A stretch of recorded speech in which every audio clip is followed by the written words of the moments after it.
welcome.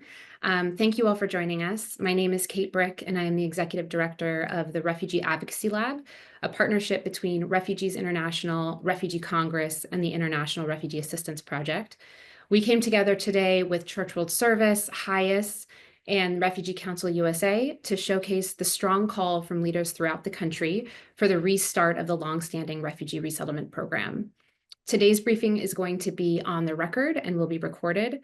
We will send the recording and transcript to you following the call, and then you can be in touch with our team on media availability for any of the speakers. My colleague Etan can take those inquiries, and his email will be in the chat. As you all know, in its first days of office, the Trump administration indefinitely suspended the U.S. Refugee Resettlement Program, creating serious harm for the thousands of refugees previously approved for resettlement who were stranded abroad and for U.S. communities. With the halt in the resettlement program on January 20th, the administration called for initial report on the future of the program in 90 days and every 90 days thereafter. The first report was due yesterday. We have yet to hear whether this report was delivered to the White House. At the same time, a consequential case on the future of the program, Pasito versus Trump, is making its way through the courts, with rulings to date mandating that the administration restart the resettlement of thousands of refugees conditionally approved, among other actions. Today, we are here to emphasize that the actions of the administration do not represent the best interests of our country. To speak to Secretary of Rubio's priorities, they do not make us safer, stronger, or more prosperous, and they're out of step with what Americans want. We know from our own polling that the majority of likely voters believe the United States should have a refugee resettlement program. In the last several months, groups across the country have made this case. More than 300 state and local elected officials from both sides of the aisle, including Pittsburgh Mayor Gainey and New Mexico Attorney General Raul Torres, both of whom are with us today, hundreds of faith-based organizations, and thousands of people nationwide have publicly called for the immediate restart of the program. We are joined today by leaders from these communities to help paint a clear, tangible picture of what these policy changes have meant on the ground and why it's critical that the administration reverse course. So I'm really pleased to welcome our speakers today. We have Pittsburgh Mayor Ed Gainey, New Mexico Attorney General Raúl Torres, Mark Hetfield, President and CEO of HIAS, Aisha Koroma, Refugee Congress Delegate representing Washington, D.C., Shawn VanDiver, Founder and President of Afghan Evac, Brandon Mendoza, President and CEO of the Erie, Pennsylvania Chamber of Commerce, and Reverend Null Anderson, representing Church World Service and United Church of Christ. We will hear from speakers, some brief remarks from each of them, and then we're going to open it up to questions from press. So to get us started, I'm going to turn it over to the Mayor of Pittsburgh, Ed Gainey. The city of Pittsburgh has long been a leader nationally for prioritizing policies that ensure that its refugee and immigrant community are welcomed, including becoming officially welcoming certified. Mayor Gainey, thank you so much for joining us. I'm going to turn it over to you. Good morning. First, I just want to say thank you for having me. I think this is a very, very important issue. I think it's an issue that we have to continue to discuss, not just on this dialogue today, but every single day. You know, coming into the city, I wanted to make sure that this city was the safest, most welcoming city in America. And we cannot grow. We will remain status quo in terms of population if we don't receive our immigrants. And I want everybody here to know that for us in this city, we are open and we want you to come here. Let me make that statement very clear. Where other people are in White House are doing what they need to do here, we want you to come here. And here's why it is so important for us. We want to make this a vibrant city. We want to see our population grow. This is a land made up of immigrants. This is a land where immigrants help to build our economy. We have always been strong, and there is no reason why we should go back. The Refugees Resettlement Programs right now needs to be restarted right now, not later, right now. We can't continue to go around harming and hurting people. We have to make sure that we do what we've done in the past, continue to build an America based on immigration and based on our refugees so that this city and this county and in the United States will continue to go. In our Commonwealth alone, 54,000 refugees are from Pennsylvania. Do you know what that does to our economy? It helps our economy to grow. Over $2 billion in spending power, over $760 million in taxes. This is how you grow a state. This is how you grow a city. And so I'm glad to be here today and be able to stand up. Because if we don't stand up, then we'll continue to allow them to do what they want to do. And it's only the voice of the people that's ever overcome the power of those that want to be able to oppress people that they know that they should. It's up for us to stand up. And so I'm glad to be joined here with everybody. And like I said, it just can't be about the day. It has to be about every single day that we speak out against this level of injustice. We have to get the resettlement programs restarted. If not, it's a detriment to the security of America. Thank you so much, Mayor Gainey. Really powerful words. We're going to turn it next to New Mexico's Attorney General Raul Torres. Attorney General Torres is a career state and federal prosecutor and formerly served in the Obama administration at the Department of Justice. He is a leading voice in calling for welcoming policies and protecting the rights of newcomers in our communities. Attorney General, I'm going to turn it over to you. Well, thank you for including me today. And I want to start by just saying how much I agree with the mayor's comments about the strength of America being drawn from the diverse communities and the immigrant communities and refugees that we have welcomed into this country. I will say that participating in this news conference today as a Catholic in the wake of the death of Pope Francis, I think it is an important moment to reflect on his legacy and on the fact that what binds so many faith traditions from across the globe together is this understanding that our first moral obligation is to help those who are the most vulnerable, the weakest. And there is no community in the world fundamentally that is safe and will always be safe from political violence, from war, from famine, from disease. We have been blessed in this country with great power and great resources. And I think the mark of our greatness is how we utilize that power, not to aggrandize ourselves, not to empower ourselves, not to promote only economic interests, but to export our ideas. And the most fundamental idea that can be shared with the world about the American spirit is our generosity. And I know that in a time of intense political division in this country, sometimes that gets obscured by the never-ending fights in Washington and the policy disagreements that we obviously have with the Trump administration. But at its core, I continue to believe that the American people are a very generous people, which is why we have such strong support for helping refugees from across the world. And one of the things that we should always be mindful of is how we would wish to be treated if we were a stranger at the door. That is something that is foundational to my faith tradition and to so many faith traditions from around the world.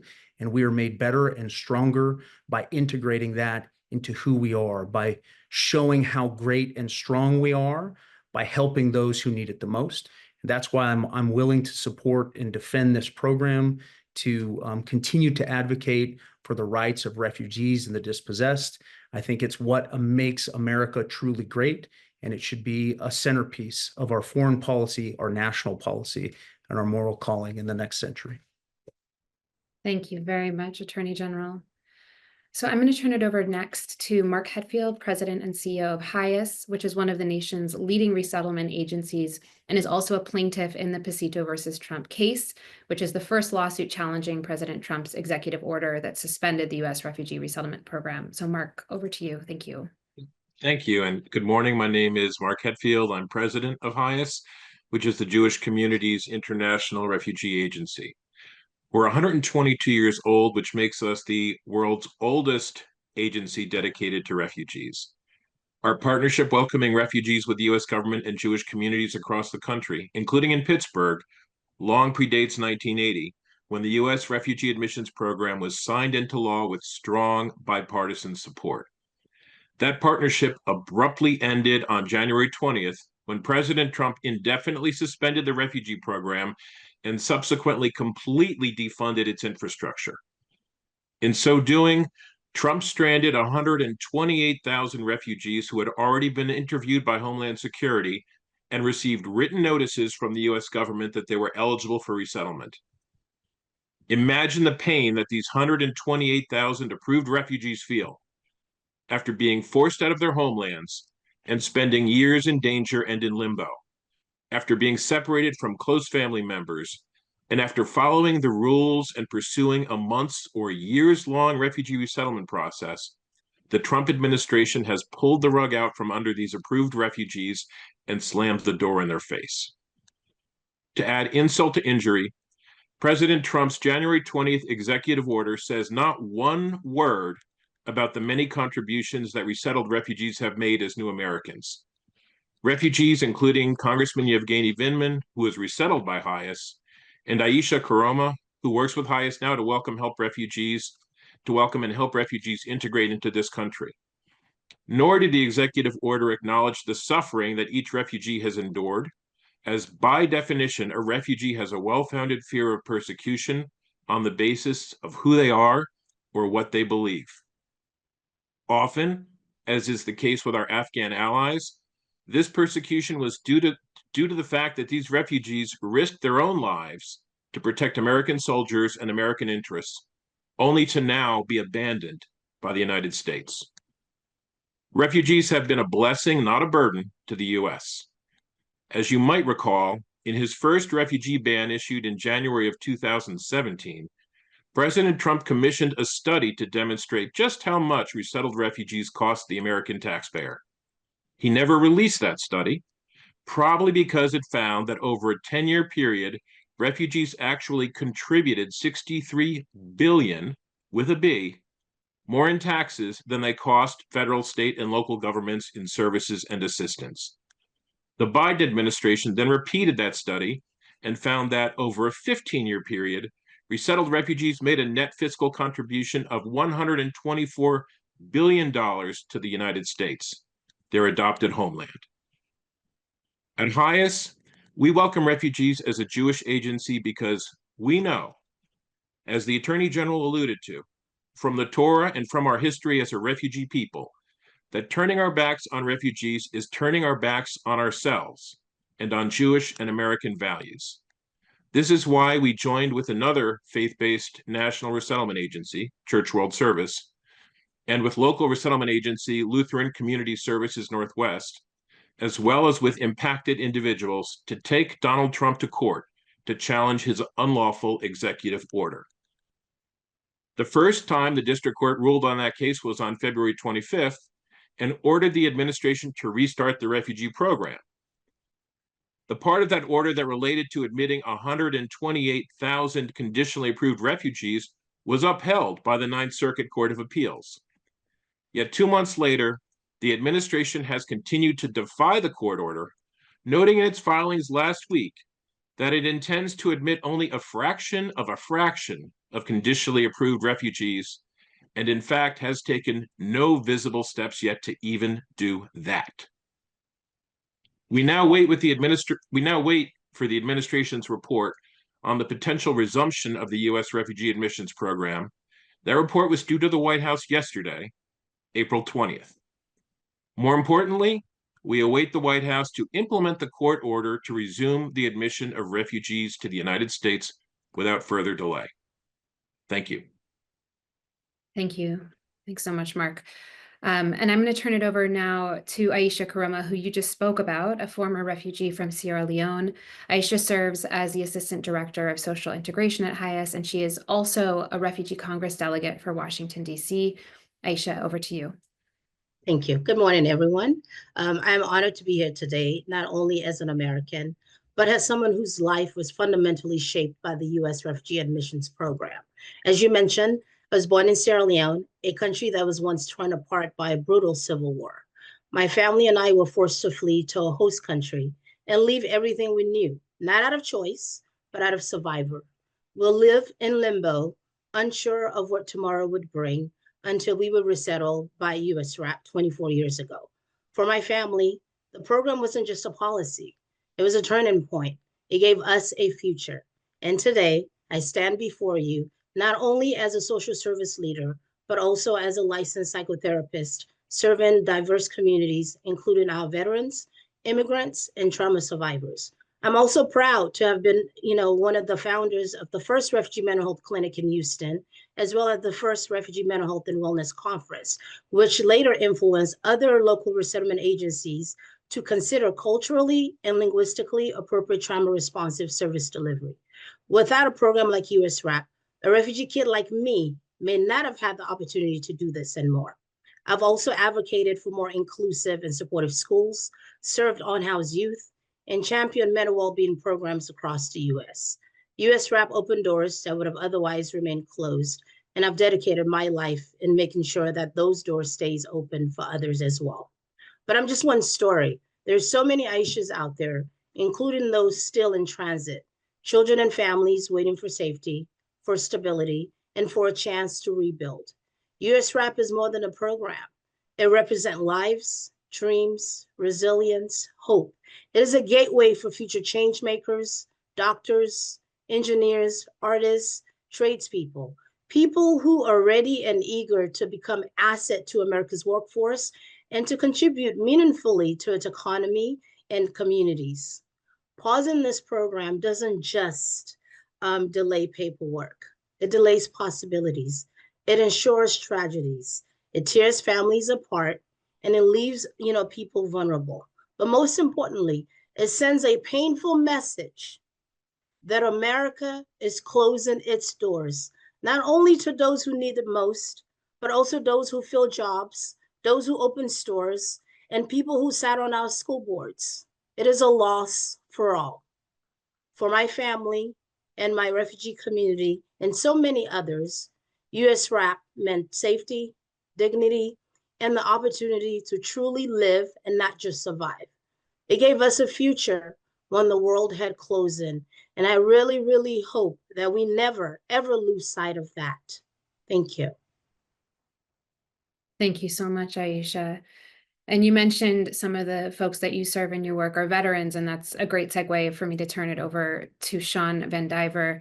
Shawn is a U.S. Navy veteran and founder and president of Afghan Evac, an organization fighting to ensure the U.S. upholds its commitment to protecting and resettling Afghan allies who supported our mission. Shawn, over to you. Sure. Thank you so much, Kate. And thank you to all the leaders and organizations here today who are still fighting, even when it feels like we're fighting our own government to just simply do the right thing. My name is Shawn VanDiver. I served in the Navy. I'm the president of Afghan Evac. And since August of 2021, like so many people in Afghan Evac and around the country, I've been working every single day to help America keep its word to the Afghan allies who risked their lives alongside us. When Kabul fell, there was no plan. There were no clear policies, no emergency systems standing by, no cavalry coming. I was sitting right here at this desk and I thought, surely the cavalry must be coming. That wasn't a thing. What we did have, though, were people, veterans, diplomats, frontline civilians, national security leaders, faith communities, everyday Americans who refused to look away. We came together with government and we built something extraordinary, enduring welcome. We stood up new pathways, repaired broken ones from the first Trump administration, and worked hand in hand with our government to make CARE, the coordinator for Afghan relocation efforts, into an extraordinary machine. It became the most ambitious relocation and resettlement initiative our country's ever seen. Together, we've worked to get nearly 200,000 Afghans to safety. These are men, women, and children who would not be here without the effort of the everyday Americans. Interpreters, aid workers, engineers, journalists, teachers, people who trusted us and who believed that America doesn't abandon its friends.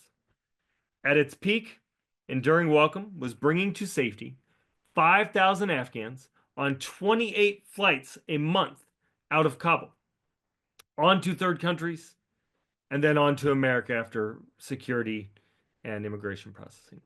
But now, it's zero.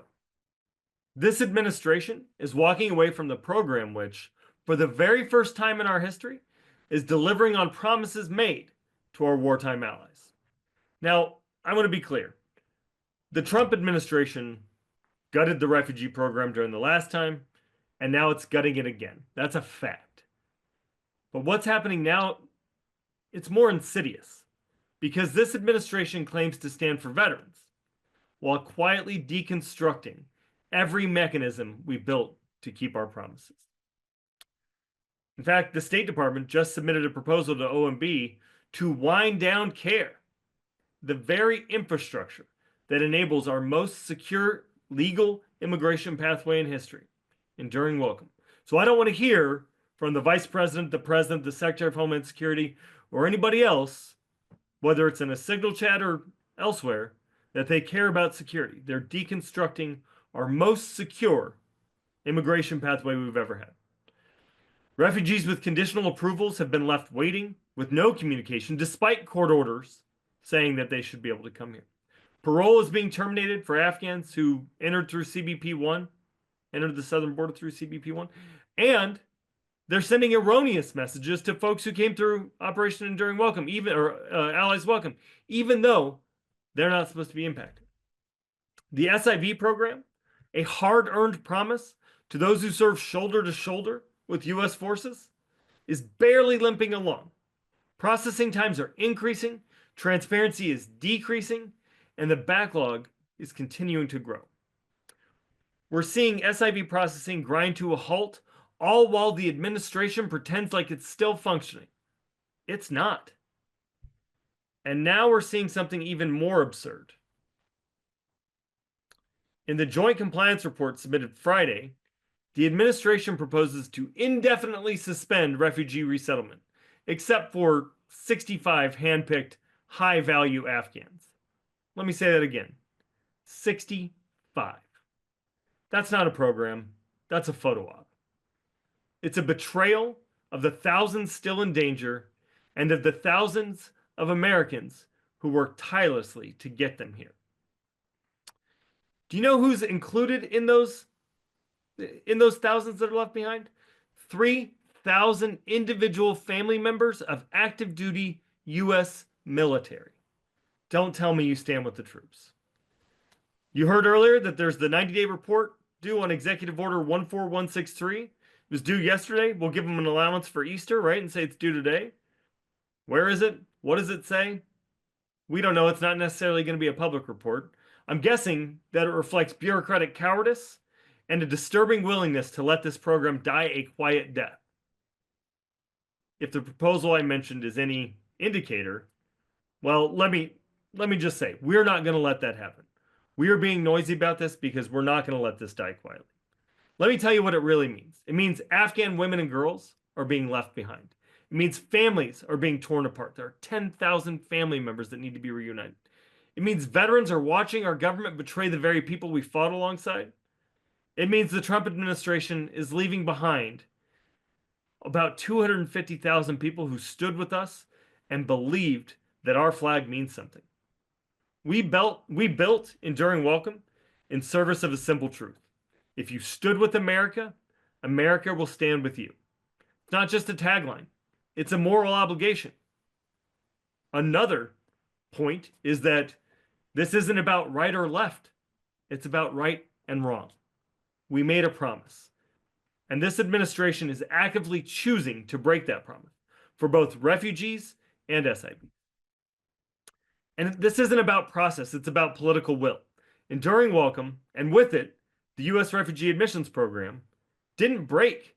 It's being broken on purpose by people who'd rather look tough on immigration than do the hard work of leading. So let me say this to the administration as plainly as I can. You don't get to say you support vulnerable people and refugees while pulling the plug on their lifeline. You don't get to thank veterans while ignoring our pleas to finish this mission. And you definitely don't get to campaign on moral leadership while abandoning the very people who believed in America. We don't need more reports. We don't need more meetings. What we need is action. We need flights. We need visas. We need a government that keeps its promises, a government that people can trust. To the press, please do not let this story fade. To members of Congress, step in, use your oversight power, call this what it is. And to the administration, there's still time to fix this. There's still time to keep your word, but not much. Time is running out, and the moment for action is now. Across the country, communities are ready to welcome refugees. You heard it from the mayor, you heard it from the attorney general, you heard it from Mark, you heard it from others. Veterans are ready to stand by our allies. Churches, cities, employers, schools, we're all ready. It's time for the federal government to catch up. Thank you. Thank you so much, Shawn. And one of the many groups that you spoke to just now that we've been talking about a lot recently is the business community and the role of employers. And so with that, I'm going to pass it over to Brandon Mendoza, who is president and CEO of the Erie, Pennsylvania Regional Chamber and Growth Partnership. Brandon has been a very strong voice in the business community, arguing for immigration policies that recognize the critical role that refugees and other newcomers play in strengthening our economy. Brandon, with that, I'll turn it over to you. Thanks, Kate. And, you know, as others have said, this is critical. In Erie, our critical resettlement agencies are in imminent danger from the ongoing freeze at the federal level. These organizations in Erie have already laid off several dozen of their employees, with additional cuts expected every day that this program does not get reenacted.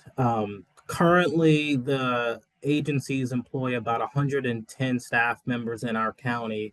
And what we're doing, this crisis has forced our local leaders and partners. So we're partnering at the local level with an organization called Infinite Erie, and also with the Erie Community Foundation to raise funding to help support these organizations for short-term support, because this has been a lifeline to Erie County and has helped reinvigorate our county. Some tidbits about the refugees in Erie County. One, they own 5% of our businesses in Erie County, despite only being 4.1% of our population. 47% of those resettled into our county are homeowners. They've contributed over a quarter of $1 billion to Erie's economy annually. Refugees in Erie County have helped preserve over 500 manufacturing jobs that would have otherwise vanished or moved elsewhere. So what we need, obviously, in the short term, we're working to shore up these agencies and support them. But long term, we need the federal government to restart this program and to start to fund those organizations that are on the ground doing the work. What we've seen and what we know is that every day that they do not, our regions and our local cities and municipalities and school districts, they're going to be the ones that are going to pick up the tab, at the local level, because many of our resettled folks obviously still need ongoing services to make sure that they're integrating into our neighborhoods and so forth. And these resettlement agencies in our region have done, amazing work and are some of the most proficient with resources and everything else. So without restarting the program, you're talking about severe layoffs across the country and obviously in Erie, but you're also talking about passing the cost to the already resettled folks here and integrating them and their kids. You're passing that on to the school districts. You're passing that on to the municipalities. You're passing that on to a whole bunch of agencies that are not equipped to do this work. When we currently have organizations that are doing this work and are able to do it, and they're not being funded. So on behalf of the Erie Regional Chamber and Growth Partnership, I'm calling on our federal partners and elected officials in this administration to restart this program. Thank you, Brandon. So for our last speaker, I'm going to turn it over to Reverend Null Anderson to close us out. Null is the National Field Director at Church World Service and a faith leader with United Church of Christ. And Null, I imagine you're going to speak to this as well. The Attorney General referred earlier to the passing of Pope Francis and how important this issue was to him. And I imagine that's very much in your thoughts in this moment. So I'll pass it over to you, and then we'll open it up for questions from the press. Yes, most definitely. Thank you so much, Kate. And it's an honor to be part of such a distinguished panel as we recognize the auspicious day in which Easter and the deadline for the report regarding the refugee suspension was due. As we celebrated Easter, my family partook in our congregation in a symbolic ritual I remember as a child. Yesterday, I helped my two young children go to the front of the church and place a flower on the cross. As each person in the congregation comes forward, the cross, a symbol of empire and death, is transformed into something representing hope, new life, community, and beauty. Refugees across this world are facing oppression and fatal consequences because of their ethnicity, religious practice, social group, just as early Christians faced, just as those from the Jewish and Muslim and other traditions have faced throughout history. The refugee program has signified a space of refuge and hope for the world, as a beacon of light for democracy. Now, because of the increased discriminatory attacks on all immigrants, including refugees, we're in a dire place for this program, even as it is clearly represented in our laws written by Congress. And with a recent court order to resume the refugee program, yet it has not happened. And now our own democracy is in danger. Still, we come today with hope. Hope that a movement of people of conscience and people of faith will continue to grow to ensure that this democracy continues to bloom and that the refugee resettlement program will continue to thrive. In light of our 79-year history of Church World Service that began during refugee resettlement, we launched an ecumenical declaration defending refuge on Ash Wednesday. We now have over 500 faith organizations and congregations and nearly 300 faith leaders and lay leaders signed on, passionate about advocating alongside refugees. And as you mentioned, Kate, today we also honor Pope Francis's legacy. We remember his stalwart advocacy on behalf of immigrants and refugees, and we are called to continue that prophetic legacy. Now, throughout our sacred texts, we are called again and again to welcome the sojourner, to love our neighbors. These are the central values throughout all of our faiths. And in one of our Easter lectionary texts, Ezekiel 36:26, it reads, "A new heart I will give you, and a new spirit I will put within you, and I will remove your body, the heart of stone, and give you a heart of flesh." Let us be a society that is centered on the values of compassion and love for all our neighbors. And let us continue to be part of the struggle it takes to truly build welcoming communities with a strong refugee resettlement program. May it be so. Thank you, Reverend Anderson. Thank you all so much for joining us and for your powerful, really thoughtful comments, making this what is a policy very tangible on how it's affecting so many people here in the United States and abroad. So at this point, I'd like to open it up to questions from the press. You can feel free to raise your hand, your virtual hand, or put questions in the chat function. Please state your name and your outlet along with your question. I saw we already have a question from Jesus Garcia from El Diario New York and La Opinión, who asked, what is the status in the courts of the challenge against the Trump administration's plan to dismantle the U.S. refugee admissions program, and when will we have a new decision? Mark, if I could give this one to you as a plaintiff in that case.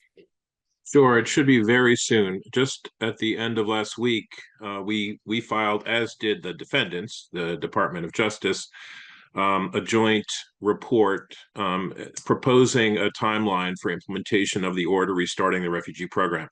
The only thing that the government agreed with us on is that there are is the definition of a conditionally approved refugee, and that there are 128,000 of those. Other than that, we didn't agree on a single point. The government showed no willingness to implement the program beyond a very small handful of so-called high priority Afghans. And so we are waiting to have the court rule. The court should rule any day, I believe, this week. So it should be soon, hopefully, and hopefully we can finally restart the refugee program for these poor people who thought they were approved months ago. Many of them already had plane tickets in hand. HIAS had over 600 refugees ourselves, and we were waiting to arrive, who were approved to arrive, who had those plane tickets taken away from them. Thank you, Mark. We had another question that was submitted in advance from Jeff at the Philadelphia Inquirer, somewhat similar to the last one, but he said, hoping you can address the state of future resettlement agencies that are going broke. So less about the court and more about the impacts of the executive order. How can you continue to resettle refugees if everyone doing the work is being laid off? So Mark, I'm going to go back to you for this as a representation of a resettlement agency, and then Null, Reverend Anderson, I don't know if you want to speak to that as well, also representing a resettlement agency. Yeah, it's a really important question. The main difference between what happened in 2017 and what's happening right now is that in 2017, Trump did not completely dismember the refugee resettlement infrastructure. This time he did, and he defunded the entire infrastructure, effective almost immediately. HIAS alone has laid off hundreds of staff, as have the other agencies. In fact, ironic that the Pope passed yesterday, because the U.S. Catholic Conference of Bishops probably for many years was the largest resettlement agency. They have already announced that they have had to drop out of the resettlement program. So we are now down to 9 agencies, because which raises this very real capacity issue. And if this situation continues much longer, the capacity will continue to erode. So it's really important that the court order is respected and implemented, and the program is resourced appropriately. So at the very least, we can bring in those refugees who were already told they've been approved by the U.S. government.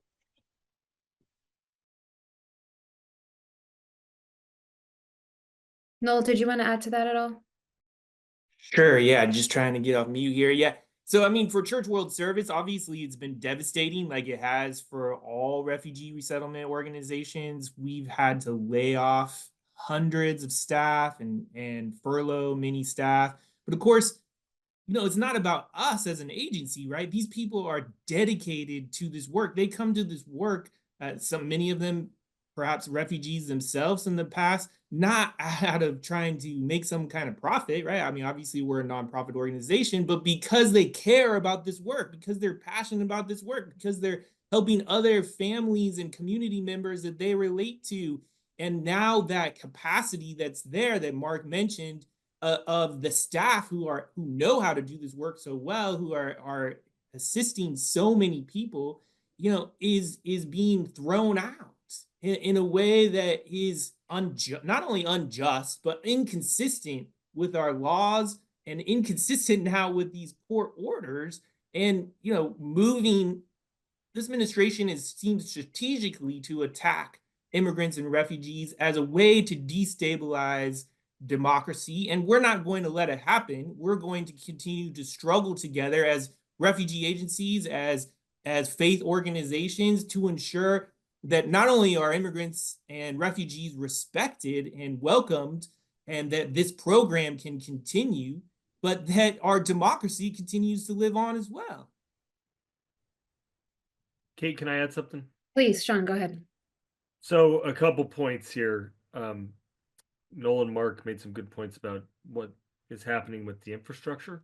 I think it's important to point out that a lot of folks, when they get here, they take jobs in that infrastructure, and they just lost a bunch of jobs. So you had folks that did make it here that are now out on the streets looking for new jobs with all of that corporate knowledge that they had about resettlement, the lived experience that they had, and that's all gone.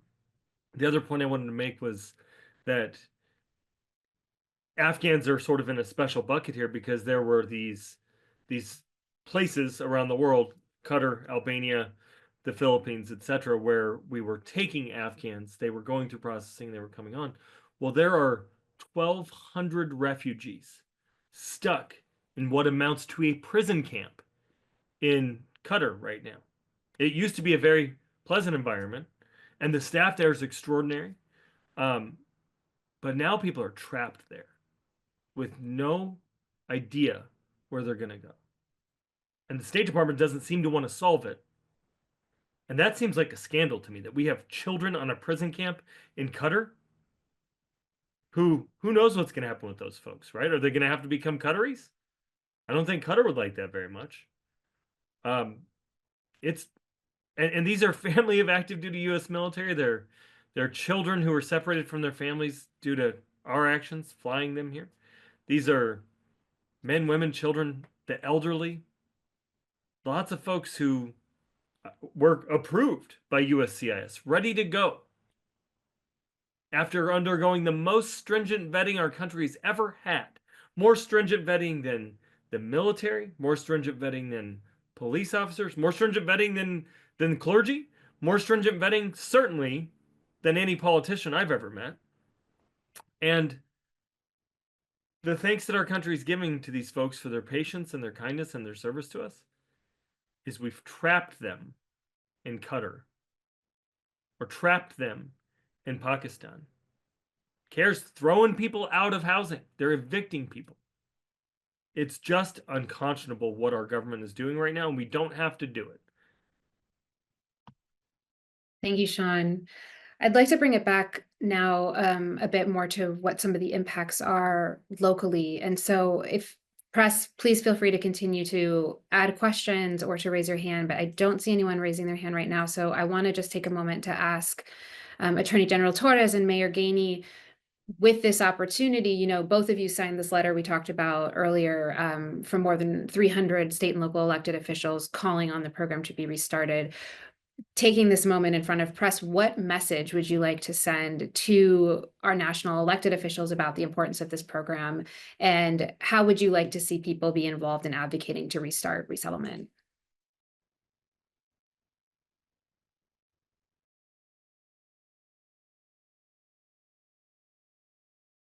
Attorney General, should we start with you?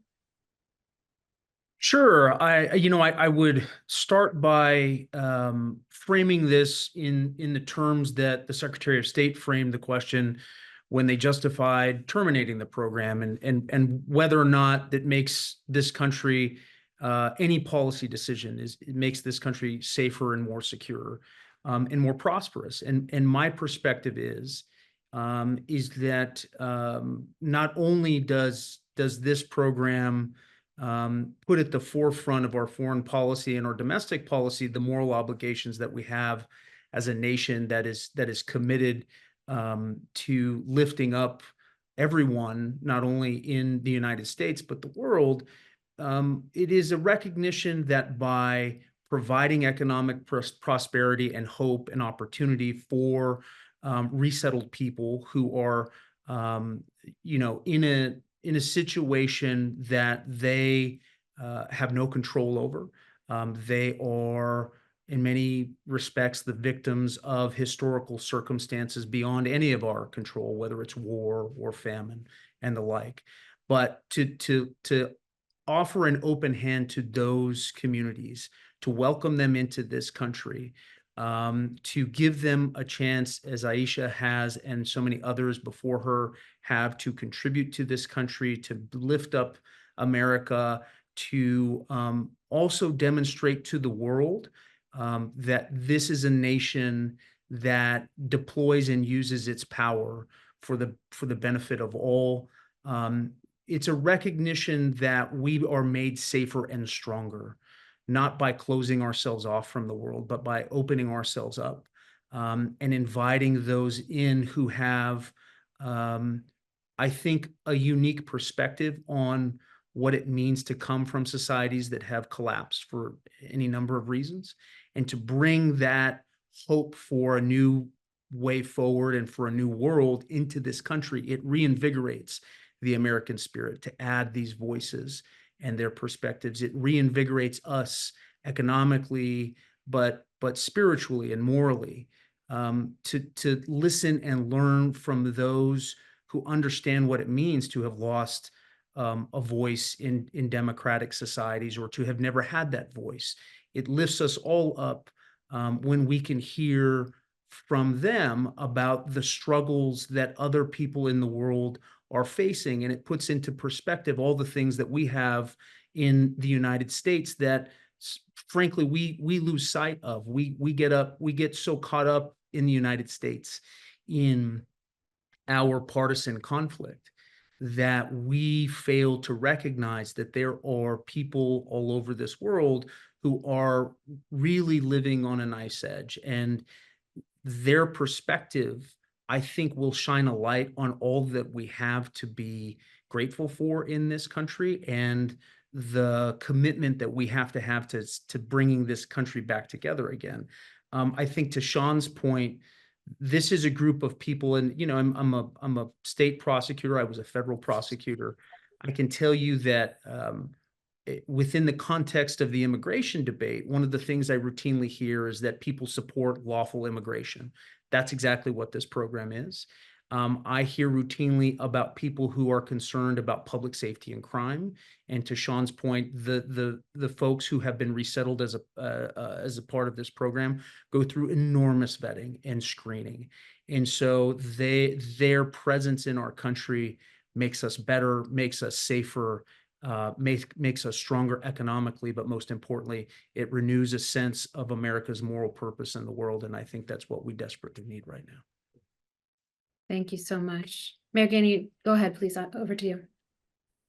Yeah, it's unfortunate because I think this is a very destabilizing position. I think it makes America less safe. I really do. I think that it really focuses on division and hate instead of bringing people together. I think the separation of it does nothing to talk about what made America and unified us as a democracy. And so I'm very concerned about it from that level and that perspective, because it continues to create a us versus them instead of a united America for everybody, what democracy was built on. I'm extremely concerned from the safety issue of what message this sends, particularly to people that's always use the theme of immigration as being a problem because they don't understand it's immigration that built America. I'm very concerned about that right there. I'm also concerned from a welcoming standpoint as America is supposed to always be welcoming to all immigrants, all refugees. We're supposed to be a welcoming city. A welcoming country. And this right here is going against who we are. And I'm always concerned about when we're going against who we are, because then you have an internal conflict that's not easy to address when you're going against who we are in terms of how we were established and grown as America. Being welcoming is what welcomes people to us, that builds the trust and unity that we need to continue to move forward. Without that, removing that, rolling that back is problematic, because that's why I said in the beginning, we need to make sure we jumpstart these resettlement programs, because if we don't, it's sending a message to the world of hypocrisy of how can we be opening to people? How can we do this for people? And at the end of the day, we're shutting people out. We're shutting programs off, programs that unite us, programs that bring us together, programs that do all the things that's necessary. So I'm very concerned about that. And then from a point of the economy, you heard everybody talk about the economy. If we know that immigration is good for the economy, why are we trying to cut off our own economy? Like, it makes no sense. And it absolutely makes no sense that we are trying to cut off our own economy. And so for me, it comes to those three things. One, we understand in order to continue to be, particularly in the global economy, we need to have many nations here in America. We always had to help us grow from that perspective. Two is this anti-democratic movement about, we want to keep people out. We don't want to keep people out. Create pathways and make sure that people come in to the United States of America built on immigration. And two, I'm worried about the racism. It talks about segregation and that unification, and that always scares me. Thank you so much, Mayor. Those are really powerful remarks, I think, to close on. Unless there is a final question from press, I'm just scanning and I don't see any. I want to thank all of you, all of our speakers, Mark, Reverend Anderson, Attorney General Torres, Shawn, Aisha, Brandon, and Mayor Gainey for taking time this morning to talk about this critical issue in this critical moment. I want to thank the many, many folks from the press who joined, and just remind you that all of our speakers are available for further media inquiries or interviews. Feel free to contact my colleague at 10, and we'll put his email again in the chat. Wishing you all a good day, and thank you again.